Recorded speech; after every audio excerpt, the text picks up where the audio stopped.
So a little bit real quick about John and Martha. John Hogeland and his wife, Beth Hoffman, live near Lovilia in southeast Iowa. They are in the process of transitioning John's family's 540-acre farm to an organic grass-fed cattle operation. And Martha McFarland farms with her dad, Dan, in the northeast region of the state in Fredericksburg. They operate Hawkeye Buffalo Ranch on 250 acres of pasture and timber where their bison and cattle graze.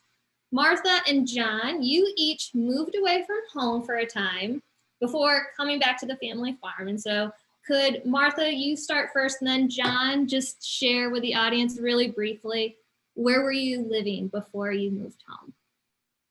Yes. So after I went to college at Iowa, and then after I graduated, I traveled around quite a bit for about 3 years, and I ended up settling in Denver, Colorado, where I was a student teaching supervisor. Well, by the time I left, I was a student teaching supervisor for Colorado State University.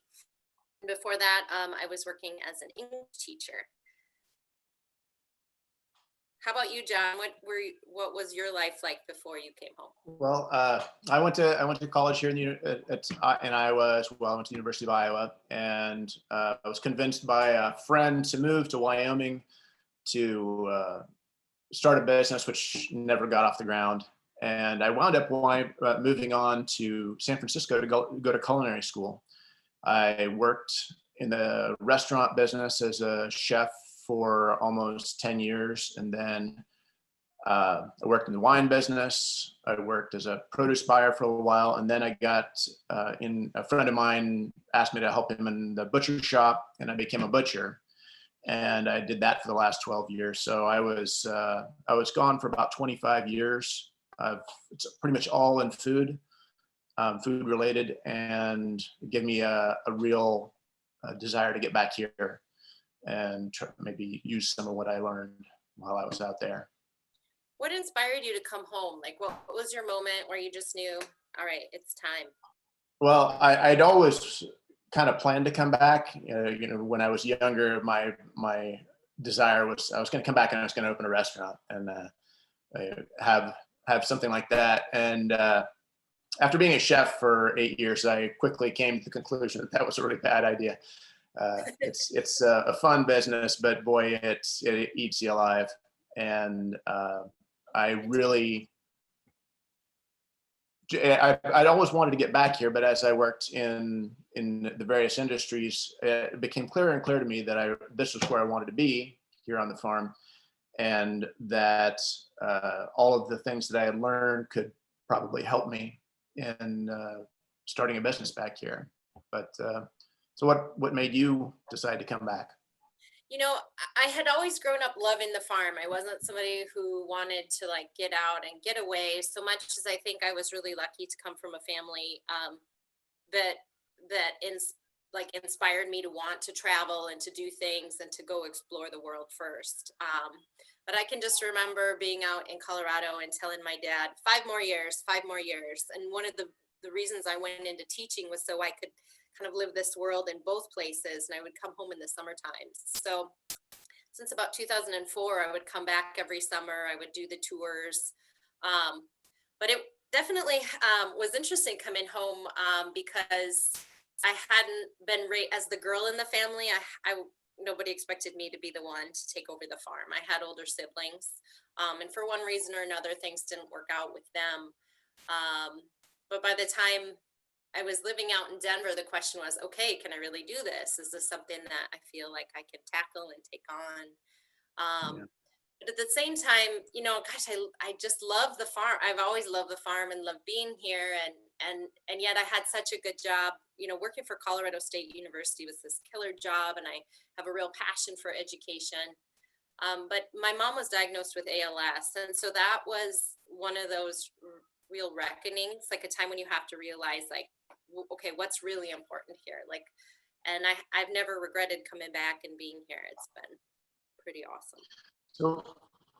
So when you got back, you said that nobody expected you to take over the farm. What did it look like for you? I mean, was it my dad? He'd always kind of wanted me to be back here. Mhm. But he wanted me to be back here doing what he wanted me to do. You know, it was like, this is the way I did it, and this is the way you should do it too, and this is the way you're going to do it. And I was very much, you know, no, that's not going to happen, Dad. And so it was an uphill battle for a long time. But he's really come around. But what was your situation?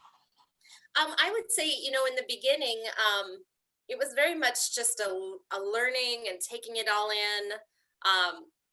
You know, in being here in the summer times, it felt like I kind of knew what was going on and what I was doing, but definitely, when you come back full time, you know, I was never here for Roundup. Buffalo Roundup is a whole nother thing. And I will never forget like one of those first roundups where the bison, a whole herd is like starting to come at me. And my choice is either to let them go by and, you know, go down the road in the wrong direction or to try to stop the herd. And, you know, those were the moments where you realize like, nope, I can do this. Like, but even just driving the bigger tractors and some of the heavy equipment or learning the ins and outs of haying. And I would say, you know, by the time you get to like year 3, year 4, and I started really taking over the finances of the business and starting to crunch the numbers, attending more conferences like Practical Farmers of Iowa or Moses, and learning more about holistic management. I started to just really recognize some of the newer sciences. And I agree with you. I think that there's always this tension between generations that can be kind of tricky. When I was in college, I got to hear Gloria Steinem speak, and she said that, you know, if it ever feels like your kids have grown up in another country, you have to realize that that's the truth, that they really have, you know, that we're a new generation. And I think because, you know, an older generation, what my dad did, I have so much respect for that because that was what was working for him at the time, that, you know, he was really investing and figuring out things on the farm. When I came home, he is 77. At 87 now, you know, it's just, he graduated college in 1955, and he survived the 80s. You know, I have a lot of respect for that, but it is definitely challenging now as we start to move towards more practices of rotational grazing. I think he thinks I'm crazy a lot of the time for the things that I'm doing. And having graduated college in 1955, communication can definitely be a struggle. But I don't know. I think we've just kind of worked out the kinks the best that we can, you know, as time goes on. And how about you? Like, what's it been like working with your dad? Well, it's good. My dad is 89 now. He just turned 89, and so he's slowed down a lot. He still gets out. He's got a D7 bulldozer, 1957 D7 bulldozer that he still gets out and runs around. And he usually does it. He'll do it for a day, and then he's shot for a week. But he still likes getting out and doing it. But when we started, especially, you know, I moved cattle daily, and he watched me do that for about a month, and then one day he said, "John, I want to talk to you." And it's always that's his phrase. I know there's some trouble coming. John, I need to talk to you. And I walk in, and he said, "No, you're really working hard out there, but that's a lot of sugar for a penny." And you know, by that he means you're doing an awful lot of work for not much, getting much back out of it. And you know, he had always backgrounded calves, so he would he'd wean them off of the cows, he'd feed them a little bit, and then he'd sell them at the sale barn. And we're, you know, grass finishing our animals, and so he watched me do that. But as we went along, he would go out with me to see the calves, and he saw how much more grass I had available with the rotational grazing and how good the calves looked. And it became, I think it sort of dawned on him that this was working. And I've got some really beautiful calves now, and I've had people come and take a look at them and, wow, those are grass finished calves. You didn't feed them any grain, and you know they are. We've gotten to the point where if he's not entirely on board, at least he's not having talks with me every day about how hard I'm working for not enough. That's great. Recompense. So what were some of your first inspirations, in terms of learning? I mean, did you spend a lot of time working on the farm? And if you're doing things differently now, like, what have you learned and where have you learned it as we've gone? Well, it's funny. I worked as a butcher for a very small butcher shop out in California, and there was a guy I got to know out there. We were buying his beef, and that we were doing whole animal butchery at a small butchery shop, and I just went out and I visited him, and he was doing such kind of amazing work, and he is. We had his beef was always just beautiful, and I started to really think about that. I'd always wanted to be more sustainable, maybe working towards organic, but the whole moving cattle daily and really managing your grazing, that he was my first kind of inspiration. But back here in Iowa, I've had so many good experiences with people through people in PFI. We have a neighbor who for a long time raised bison as well, and he's a big inspiration of mine. Mike DeCook is his name, and he recently got rid of his bison herd because he's really good at raising them, but he's not so good at selling them. And it got to the point where he had too many, and so the land was getting a little worked over, so he decided to sell them, and he's probably going to bring them back. But there's a lot, I've learned a lot of things, and from my father. My father teaches me things. My wife, who grew up in New Jersey and has never lived a day of her life on a farm, but is a food journalist. She writes about food. She teaches me things because she looks at things that are completely outside the box. And she'll ask me questions. Well, why are we doing this? And sometimes I respond because that's what we've always done. And then we think about it, and I was like, well, there probably is a better way to do it. And sometimes there's not. So sometimes she asks me questions, and I'm like, no, this is really the way we need to do it. But those are have been, it's a learning process, and I'm still learning. I've only been here this is really my third year. But yeah. So I mean, we had a conversation actually when I had 2 bulls to sell, and I called and talked to you, and I even learned things from you. But what are your big inspirations? Yeah, I think those farmer groups have been, spectacular, and of course a lot of reading too. And you hear names thrown out at conferences, and you start to explore. Kit Farrow talked at the Grassworks conference a few years ago, and man, he really inspired me to start thinking differently about raising animals. What time of year? Greg Judy is one that I think he's doing kind of an amazing thing. Yes, yeah, and he gets a big shout out too. I agree. And then of course within the bison industry, there is not an Iowa association, but I belong to the Minnesota Bison Association. And I think that anytime you get a group of producers together, there's something so powerful about, it's hard in these COVID times to be able to do it in the same ways, but just to ask a million questions of different people, what are you doing? How are you doing it? In the last year, I've decided to take about 8 acres of our hay ground, which has just been in conventional hay, and I've moved it over to native grasses. And a big reason for that was, I've just gotten tired of feeding hay so early in our season. And I thought, well, in Iowa, we have all these warm season grasses cool season grasses, and we just can't even keep up with grazing, up until about July. And then it's just such a struggle. So I've put in some Indian grass and big blue stem, and there's a whole big mix of things. But my hope is to turn that into this flex ground where I can graze it and I can hay it. There are times when I'm trying to figure things out. 99% of anything I've ever done on the farm is somebody else's idea, somebody else who's studied it or who's done it. But this is kind of a big one. I'm just almost going out on a limb. But it was at some of those conferences and just talking to some random people who have done it. What can I hay? What's out there?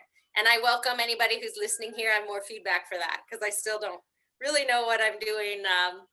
with those warm season grasses yet. This will be the first season that we start to graze it. Yeah, my dad, as much of a conventional farmer as he was always has always been a not forward thinker, but outside the box thinker.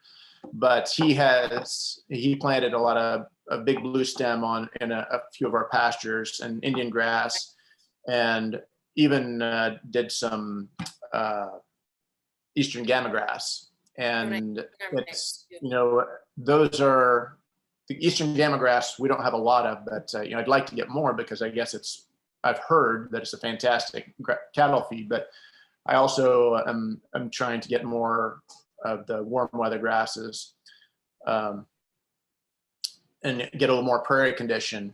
And it's funny. I've been told that, well, you can't graze cattle on those warm season grasses, but that's where the prairie came from, is through grazing. It baffles me, but I'm gonna go see if I can prove some people wrong. But we'll see. Yeah.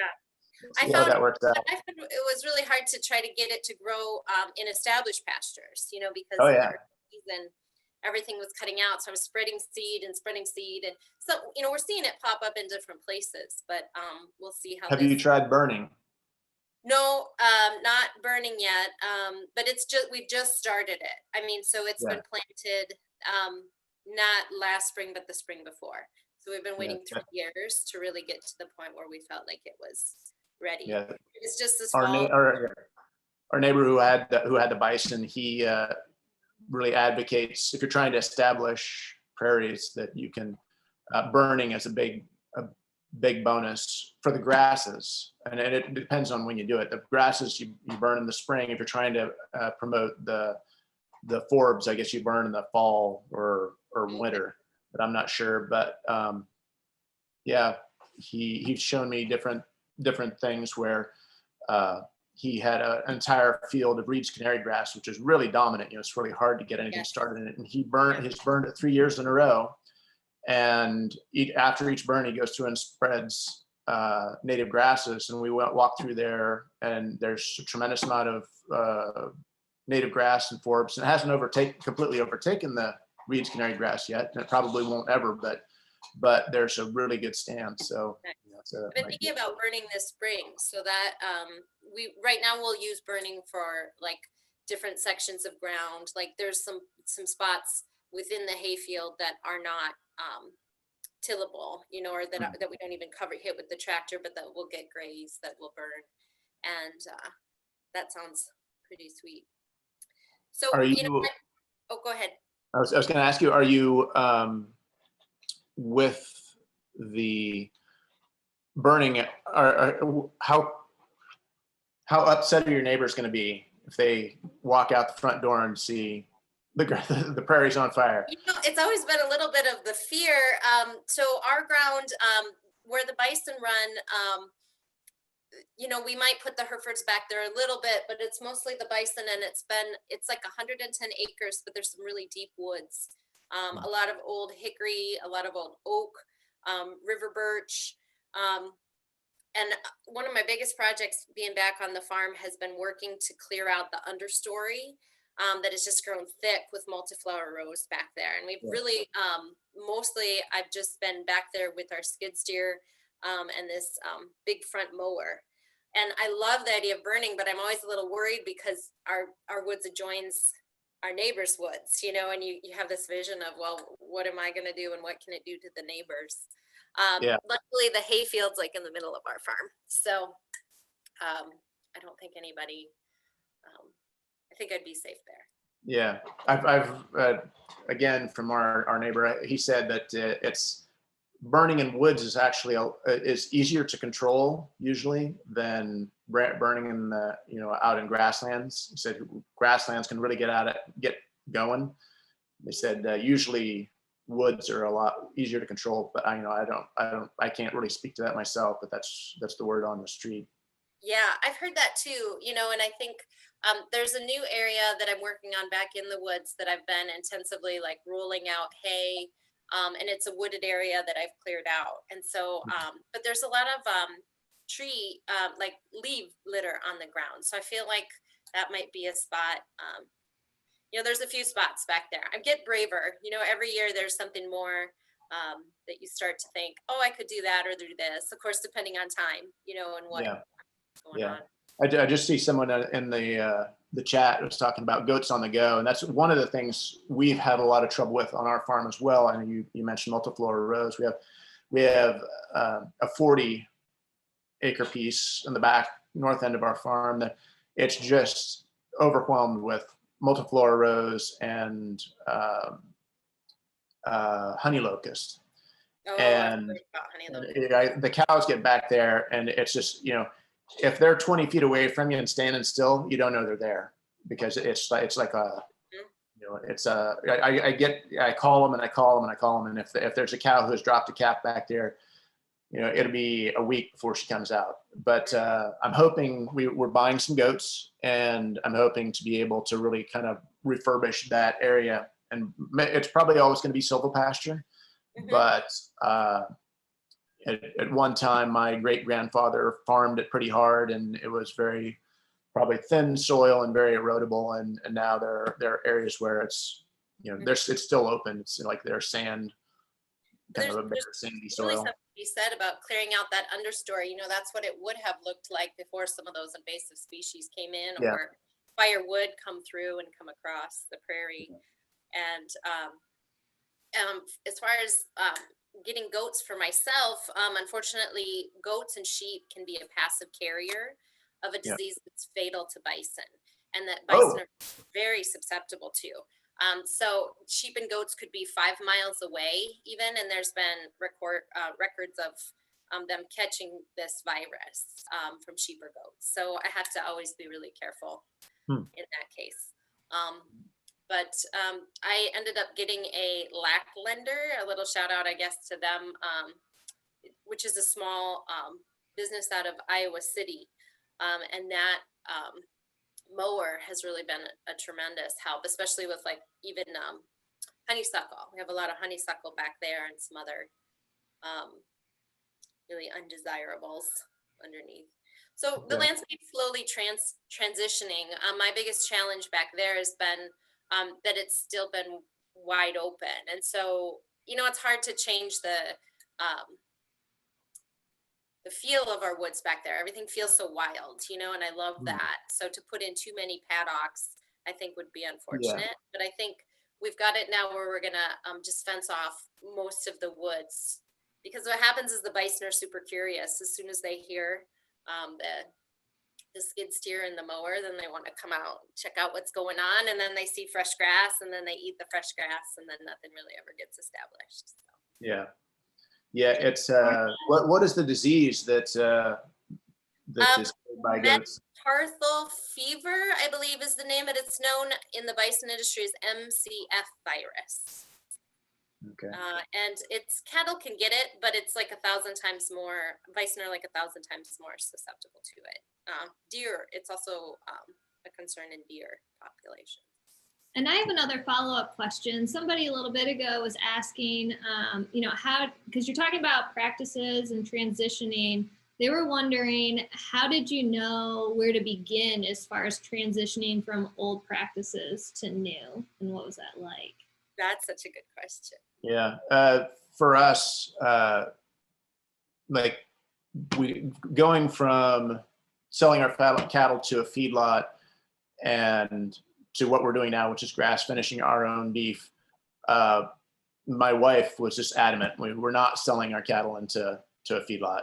And I was thinking, well, maybe we'll do that the first couple of years so it can kind of get going. She's like, no, we are, so it was for her, it was a maybe not moral, but she just, her standards were that we were going to treat our animals as the best we possibly can. And she didn't feel like a feedlot fit that. So that was the first big change. There was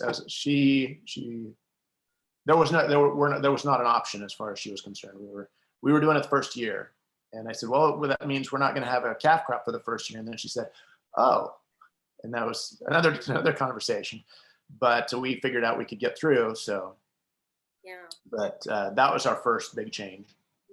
We have always grazed. So, for us, the change wasn't necessarily there as much as just starting to recognize, really as I took over the finances, I think kind of recognizing what was financially viable for the farm long term.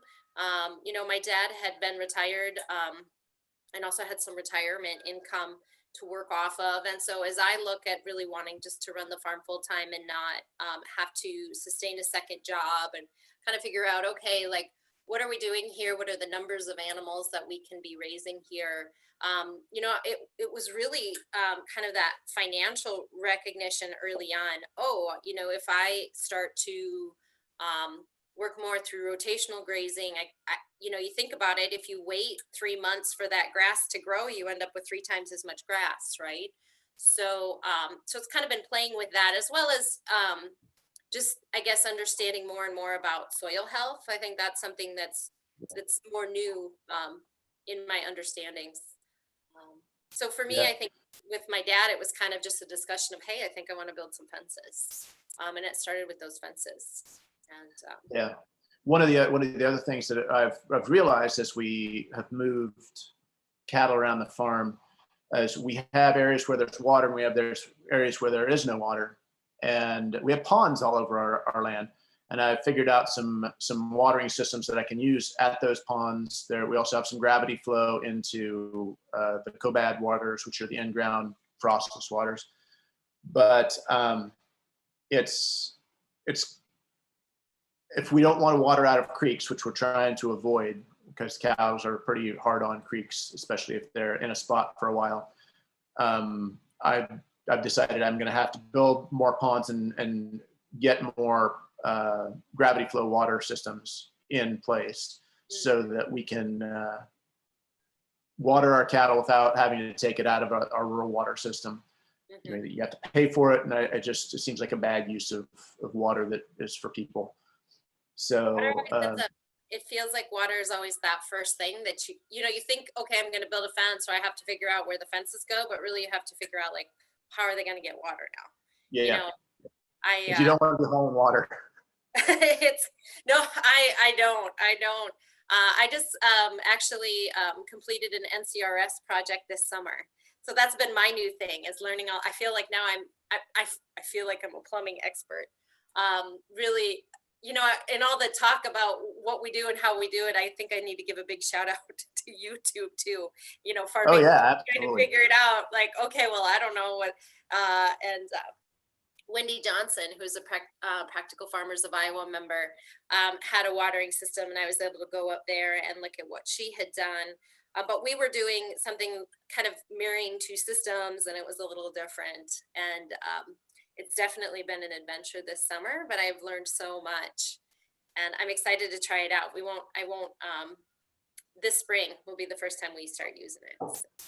Okay. Well, let us know how it all turns out. Yes, most definitely. Yeah. So I know that. Oh, go ahead, John. Go ahead. Oh, I was going to transition a little bit. I was just curious, I was thinking about how you've only been back 3 years, and I'm really curious, like, how has that transition gone for you in terms of, what you miss or what surprises have come? I imagine there are people on right now that are from all over the country, thinking about making a move similar. Yeah. Yeah. Well, it's you miss the people, our friends and neighbors that we had in San Francisco. I miss all the access to all the different kinds of food, really, really good food. And, I've heard Iowa called the land of the beige food. And so that's tough. I've been into food for a long time. My mom was a great cook, and that's how I got started. But that's one of the harder things. The other thing is I think the great thing about going away is you see so many different ideas and ideas that we don't really have here. And it's not good or bad, but people change that comes to the coast gets to the Midwest 10 years later, Mm-hmm. and that's not, like I said, it's not a good thing or a bad thing, but you see a lot of different ideas, and one of the hard things is coming back here and trying to talk to people about new ideas, and they look at you cross-eyed, and what do you mean? Why would you do that? I talked to my dad about maybe having cabins on the farm to do some agritourism, and he just about went crazy. He's like, what do you mean? Who is going to want to come to a farm and pay to be in a cabin, by a pond? And it just made absolutely no sense to him. He said, they can go over to Lake Miami, which is a tiny little lake. They've got cabins over there. Let's go over. I'll go show you those cabins. And nobody's going to come to our farm and pay for it, but we've already had a bunch of friends who have come out and loved it. And we're trying to figure out how to, maybe put up some tiny houses, but you get a lot of pushback in a lot of those ways. Yeah. So. It's interesting you say that. I did farm camp this year, and that was inspired by having friends come from out of state, and just getting so excited to have their kids so excited to see, the different aspects of the farm and figuring out how to do fencing and things like that. And sometimes it takes that fresh perspective, right? Because when we've grown up with it, silos are not a revelation, or gravel roads are not something that's unique or different. And I always or fun. Right.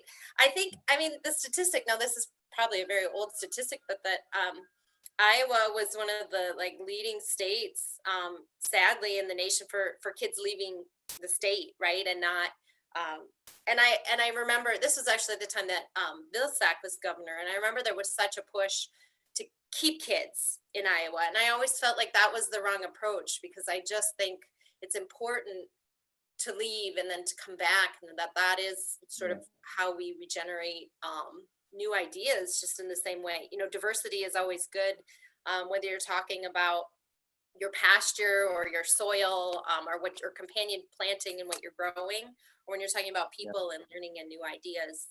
I completely agree. It's great for people to go away. The important, and it isn't to try to keep them here. It's to make it so they want to come back. Yes. It's give them a good reason to come back. And we struggle so much. Our small towns are all dying. Mm-hmm. And if we don't figure out how to make those vibrant, people aren't going to come back. Yeah. So it's a chicken and the egg situation, where if we let everybody go and there's no reason for them to come back, then they won't come back. But if they don't come back, there's no, it's not going to be more vibrant. So it's yeah. I think it is changing though, or it's changed a lot in the time since I've come home. In that, I can remember when I first came home, and I would order, even just ordering a vegetarian pizza, and then the little local place, which by the way has the best pizza on the planet. And anybody who does leave Iowa, if I post a picture, everybody misses this pizza, but they'd always ask wait, what, no meat, and I can remember you want chicken with that, right? That's not real meat. That wouldn't even be an option here, but they don't, they didn't have avocados at the local grocery store, and now it's we have access to avocados. There's an organic section, so it's definitely, I think it's transforming. There was no yoga here when I first came, and that was something that was in 2011. And now there's this amazing woman who started a yoga studio, and so it takes, it takes people coming back, I think, for some of that. It takes people going out and saying, hey, I can do that. Hey, that coffee shop I went to, learn how to teach yoga. Chicago, I could do that here.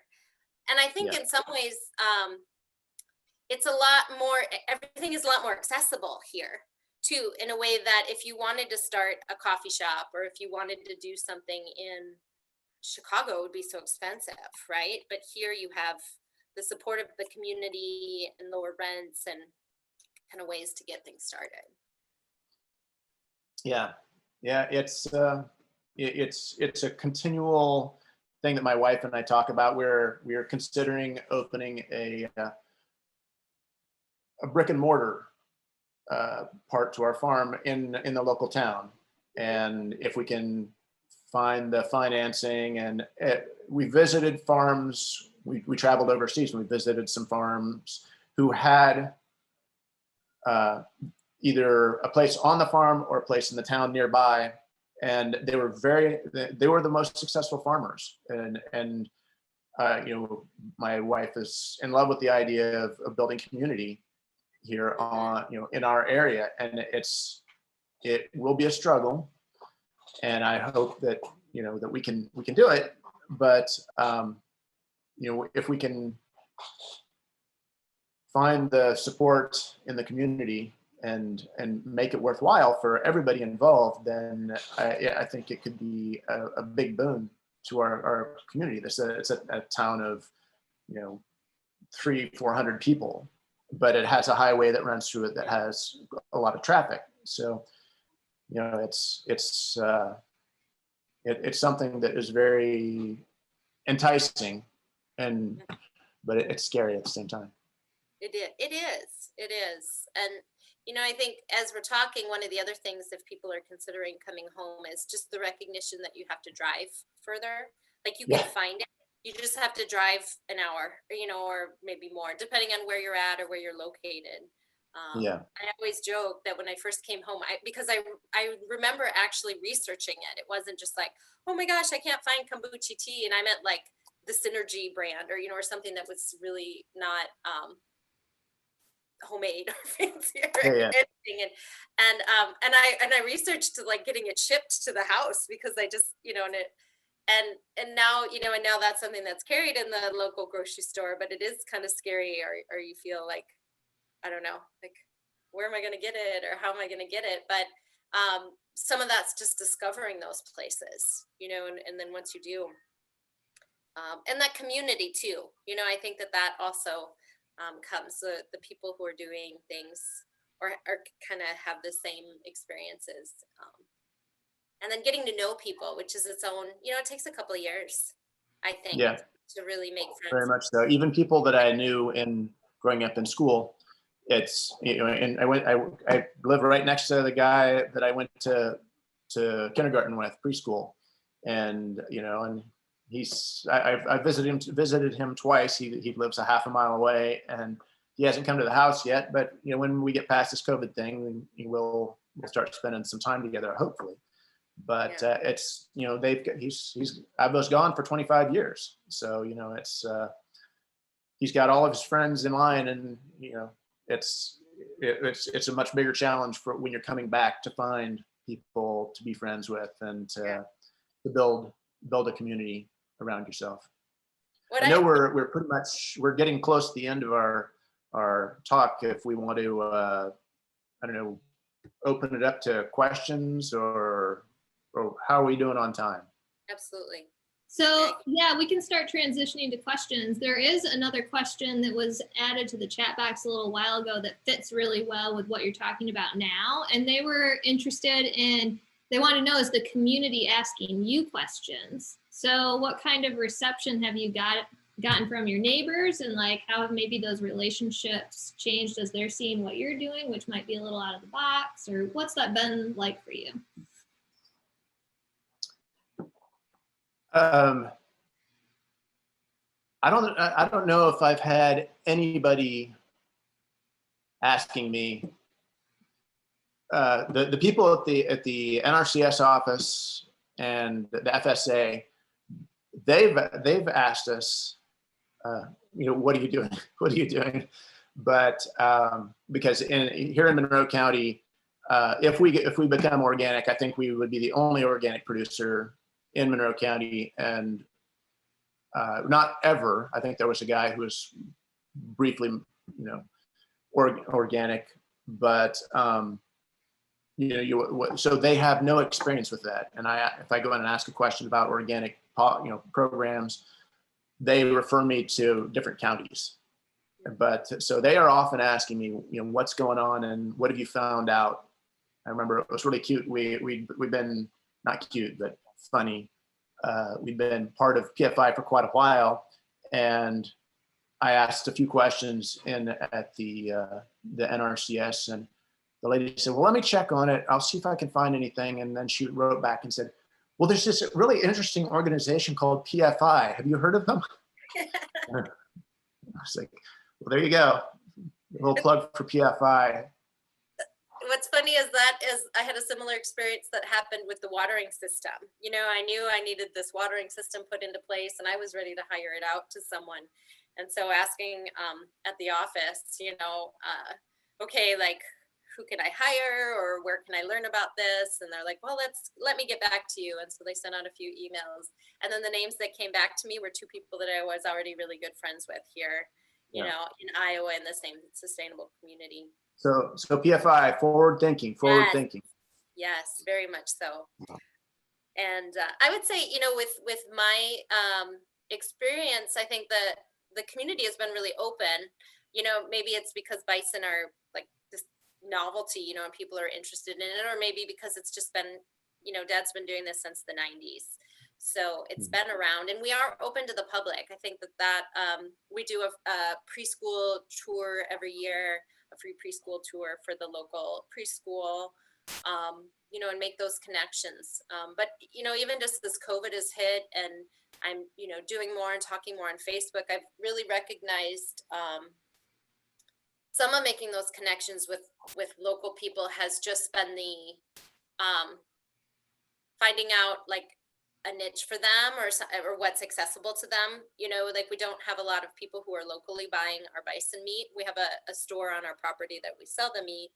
And a lot of those customers tend to either be from a larger city or someone who's just coming through to do our bison tours. But we started selling beef just as kind of a necessity when COVID hit, and I found that we had a lot more local people who were very invested and interested in buying the meat because it was at a lower price point than the bison, right? So some of it's just kind of finding what works in your community. Yeah. I have a question about, this is Steve Terman in Red Oak, near Red Oak. I have a question about your fencing systems, which both of you, what you use. Okay, well, why don't you go ahead and answer first, because bison is a much bigger project than cattle, though goats were probably right up there. Yeah, right. So with our bison, what we use is a 5-strand fence line, and we actually incorporate 2 strands of barbed wire along with 2 strands of electric in that.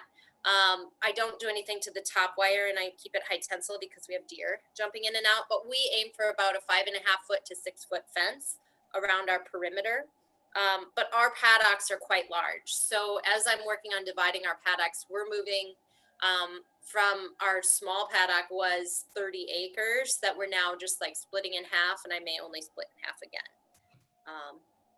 And so with our yours is permanent, it's fixed. Yes. And you rotate. Okay. So it's rotating on a much larger scale when you're talking about bison. You're never going to mob graze with bison. You know, people I know who graze more intensively than we do have about 3 acres that they're running. I don't know anyone who's doing anything smaller than that. Yeah, okay, and in reference to bison, I know our neighbor who used to raise, he had a herd of over 300 bison until he recently sold them, and he was using high tensile 2 strands, but a really high powered energizer for the electric, and the interior, right, not the exterior fences. And he did not have really any interior fences. He took all of his interior fences out, entirely exterior fences. But boy, let me tell you, you didn't want to get hit by that electric fence. What? It was 2 strands? Two strands, yes. Yeah. I would never do that. Yes. But if it works, it works. That's awesome. Yeah, it worked for him. Like I said, and he said the bison would hit it once, and after that, they just leave it alone. They just walk. Bison are smart, and they're not necessarily going to challenge your fence if they're not hungry. You know, if they know where home is, they're comfortable with that space. They could be boss of the world, but they're really not. Yeah. So for me, I'm right now doing the grass fed or grass finished beef. Our exterior fences are a patchwork. I'm putting in a lot more fence. I actually just put in some 48-inch goat fence along the road, because when we get goats, I don't want them out on the road. But I do a lot of just single wire electric fencing as I'm moving the cattle around. I'm hoping to do a FLIRD and get the goats to associate with the cows and associate them as safe. And so maybe the goats will just kind of stay with the cows. We'll see how that all works out. But I use a lot of portable fencing. And so it's a daily process of moving fence, moving fence, moving fence. Can you tell me more about, like, when you move fence, like what kind of step-in posts are you using? Or do you? Well, my dad always had just the kind of the re-rod fences with a insulator, like you can take off and the twist on kind. Yeah. I have moved away from those to the pigtail step-ins, and I bought a bunch. I bought a few that were not spring steel, just through the local feed store, and those tend to bend and are a little more problematic. I bought some other spring steel fence posts. I think they were produced in New Zealand, and those are really good. I'm really happy with those. From Premier. But I was wondering, I bought a bunch of plastic step-ins because I liked that it was two-tier, that they're a little taller. But man, after a season, they're breaking, and so I'm trying to figure that out. Yeah, I would stay away from the plastic. I always try to buy. It feels like, so just go ahead and pay a little more if you can manage it. Pay a little more, buy fewer if you have a budget, and then just the next time you have a little bit of money, buy a few more.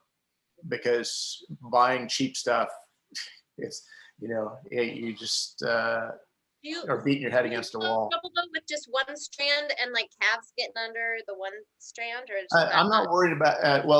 I'm not worried about calves getting under fences. They stay near the herd, and if you keep a pretty hot fence, they very quickly learn that. They're not gonna. They do the whole slope under it if they're gonna go under it, and most of the time they just, unless there's some real reason to go on the other side of the fence, they aren't too worried about it. This spring I had a bull who didn't see the fence when I just opened up a portion of the fence, like a gate for them to get in, and they were so excited. And this big 2-year-old Hereford bull was running, and then he saw the fence and he leapt over and he made it. They can jump like deer when they want to. Amazing. John and Martha, I want to pause and see if anybody else in the audience has a question that they want to unmute for. I saw a couple of videos turn on, and I just wanted to pause here. Does anyone else have a question they want to unmute for? Otherwise, I have a question. Matt Russell had his hand up. Oh, I missed that. Matt Russell, why don't you go ahead and unmute yourself?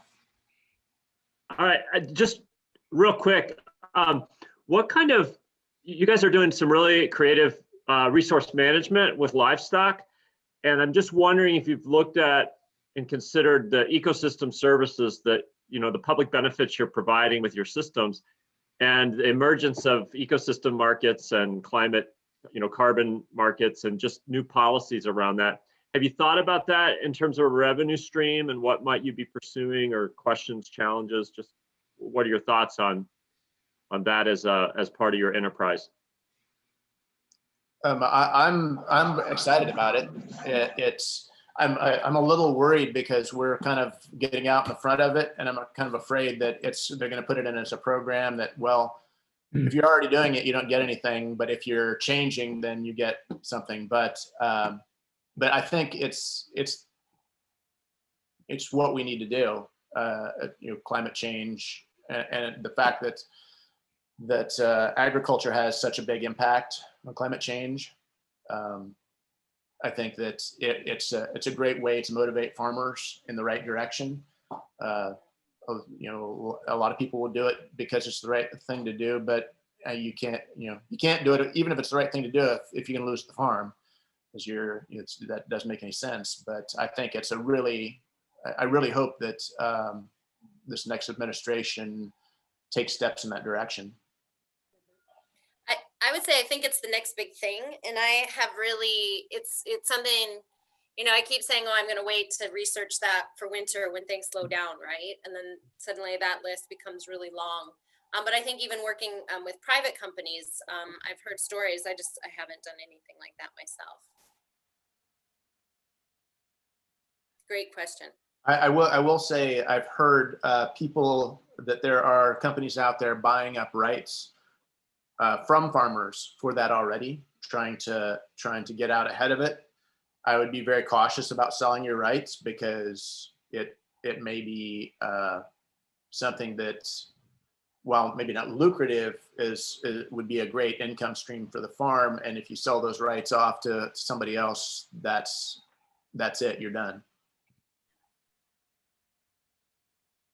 Thank you both. I had another question come through the chat. Someone's asking if either of you had any supplemental income during your first years back, and if so, how did you balance the two off-farm job and then coming back to the farm as well?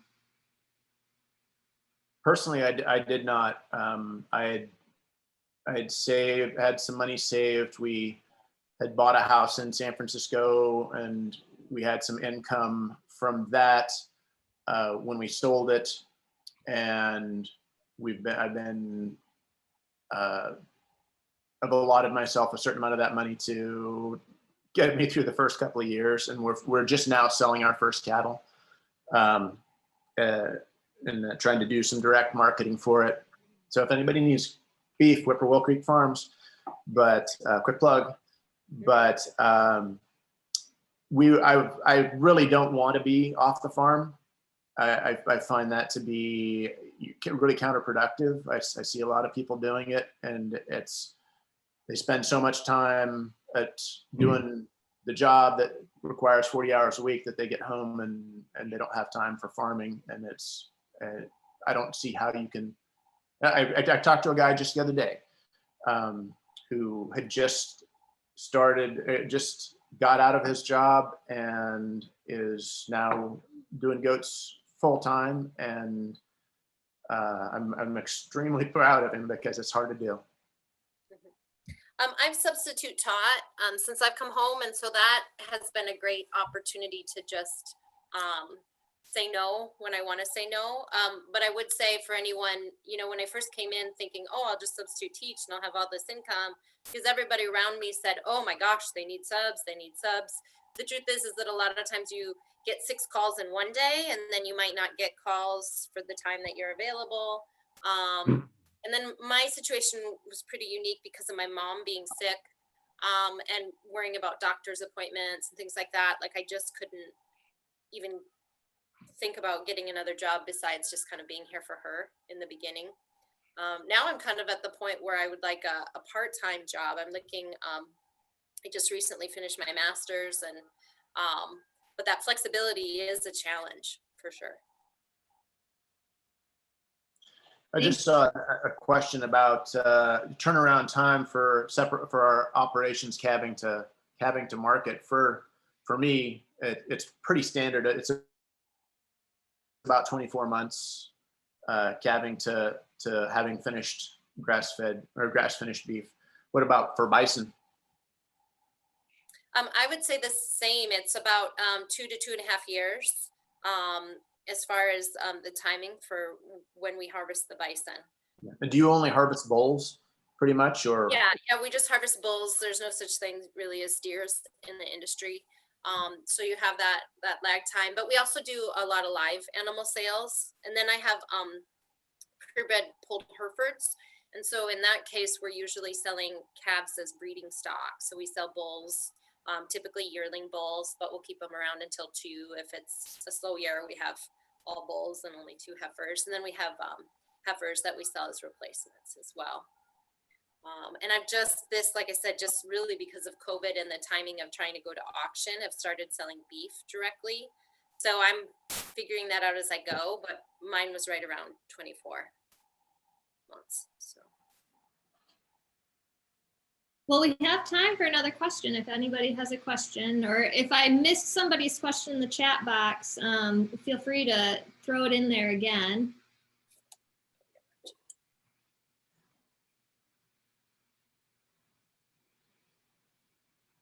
All right. I'll just put a plug in on the future of farms and small towns. I did note it in the chat box, but just reading a new book called A Small Farm Future by Chris Smaje, S-M-A-J-E. He was a sociology professor in England until 15 years ago, and he started farming ranching. And it's very comprehensive about the crises we face, the various, and very practical. He talks a lot about trade-offs. It's not idealistic in the least. So it's very helpful as a big picture. We talk about the struggling small towns in Iowa. It's hopeful, although it may get worse before it gets better, but it's hopeful in the long run. Thank you for sharing that, Steve. Yeah, could all use a little hope, but and I do want to encourage anybody who's thinking about it. I see Ann Novak. She said she still lives in north of Seattle. You know, if you're planning on coming back, you know, it's worthwhile doing, and we need people here. There's, you know, we need new blood. I'm 52 and I'm the new guy on the block out here, but we need young people. We need a lot of vitality because we're getting old and tired very quickly, and we don't need old and tired. We need young and vital. The old and tired can tell them what to do. But, I would say too, you know, we've talked a lot about, you know, town life might be is the hard adjustment, right? Not having the things or the food or the restaurants that you're used to. But man, it's just such a quality of life being able to be back here where the grass is growing under your feet and you know your neighbors, and gosh, I just I'm really grateful for having control of my schedule now, you know, and there's elements of being here on the farm that just daily, like my worst day here on the farm when the snow is sleeting and I have to go out and I have to feed the hay, still feels so much better than just like a middle of the road day that I used to have back in Denver. So I'm super grateful. And you can buy homes here for like $70,000. So that's the other plug. I see Wade Dooley's asking, are either of you considering future of hiring staff as you grow your business, training the young and vital? We're actually on our farm looking for people to come and farm with us. At 3 years of experience, you know, granted I grew up on the farm and farmed here as well, but you know, at 3 years of experience as an actual farmer, I don't know if I have a tremendous amount to teach you, but I would love to talk to anybody who wants to come out here. And I've got room on this farm. We have 540 acres. I only have 70 cattle right now. We're going to have 10 goats, and I've got room for, you know, if somebody wanted to do a giant garden, if somebody wanted to do bees, if somebody wanted to you know, any idea we're open to. So I would love to help farmers get started out here, work with them, help them find land if we can. You know, the big thing is finding a place to live around here, but it can be done. So. And Got these tiny houses, John.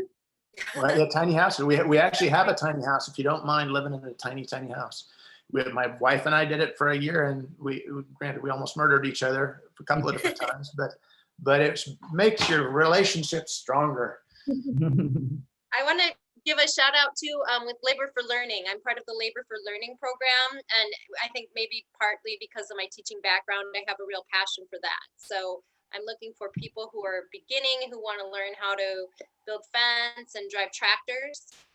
And because usually there's a distance involved, it would be short stints. So what I'm looking for with Labor for Learning is someone who wants to come out for 2 weeks at a time, or just 2 weeks in the summer, to come lend a hand, and I can teach you a few things, some basics. Check it out.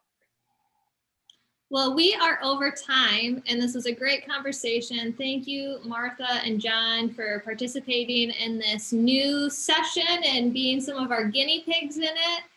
Thank you, everyone in the audience, for tuning in and sharing in the conversation and then participating in the Q&A afterwards.